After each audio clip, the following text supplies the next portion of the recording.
Greetings from Indian Journal of Anaesthesia. I am Dr. Kiran Mahendru, and today I'll be talking about an editorial published in the May issue of IJA 2025. It is on segmental thoracic spinal anesthesia beyond high risk cases. Are we ready for the routine use?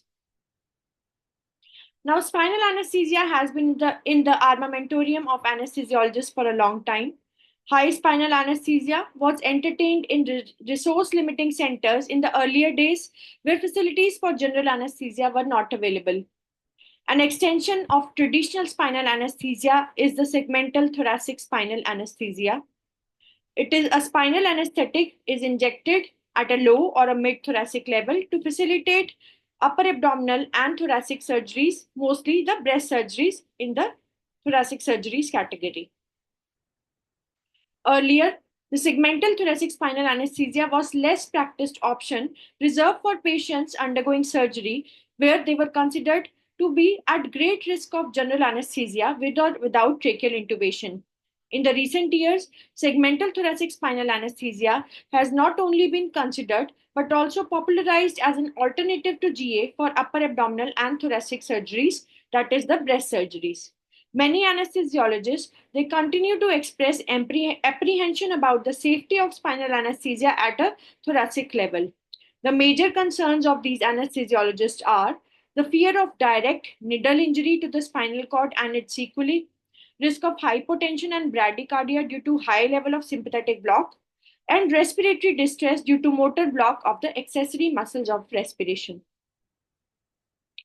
So before considering segmental thoracic spinal anesthesia as an alternative to GA, the authors suggest that one should ask two key questions. The first question is it the only available alternative to us? Second question is there sufficient evidence to establish its safety role over the other techniques? A conclusive answer to these two questions is pertinent considering the current age of defensive medical practice, where the risk of financial and reputational loss due to medical litigation cannot be ignored by us. The available literature does not report any neurological damage due to injury to the spinal cord.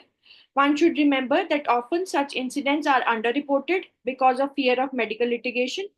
Traumatic spinal cord injury due to needle insertion at a point above where spinal cord terminates has been reported both at T12L1 and T11T12 interspaces.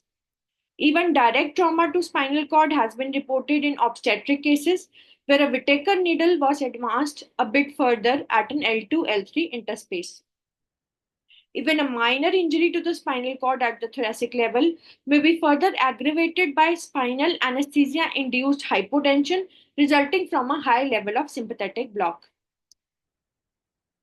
Now, coming to the literature, a large observational study including 2,074 patients was reported by Chandra et al.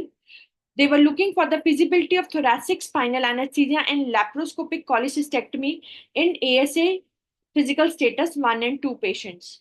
They reported the incidence of hypotension as 18%, bradycardia as 13%, and nausea as 10%, respectively. The observational study echoes the same problem which was observed in a meta-analysis conducted 6 years back. The odds of developing intraoperative hypotension was 4.61, and for bradycardia, it was 6.67. There was 25% incidence of shoulder pain intraoperatively in the neuraxial anesthesia group. These patients will remain less satisfied with segmental thoracic spinal anesthesia as an anesthetic technique. The major reasons to use segmental thoracic spinal anesthesia is to avoid the complications of GA with or without tracheal intubation in high-risk patient populations. Recent meta-analysis has revealed that patients in the segmental thoracic spinal anesthesia group remained highly anxious and they needed additional sedation to overcome the anxiety and the discomfort. Titrating sedation and using a rescue vasopressor in a patient with already compromised respiratory and cardiovascular function carries a risk. One must outweigh the risk associated with general endotracheal anesthesia in a controlled environment or undermine the perceived benefits in terms of patient satisfaction in a setting of segmental thoracic spinal anesthesia. The good part of segmental thoracic spinal anesthesia in this meta-analysis was superior postoperative analgesia and reduced need of total and rescue opioids, but all at the cost of high odds of developing intraoperative hypotension and bradycardia.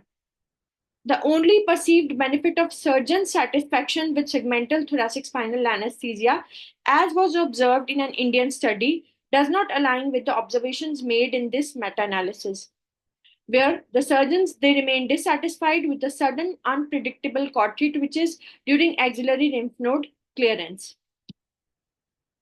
The dilemma of whether or not to use segmental thoracic spinal anesthesia as an alternative to GA for routine upper abdominal and thoracic surgery will continue to stay till we have more systematic reviews which clearly outlines the benefits and addresses the genuine concerns of anesthesiologists regarding the medical legal risks.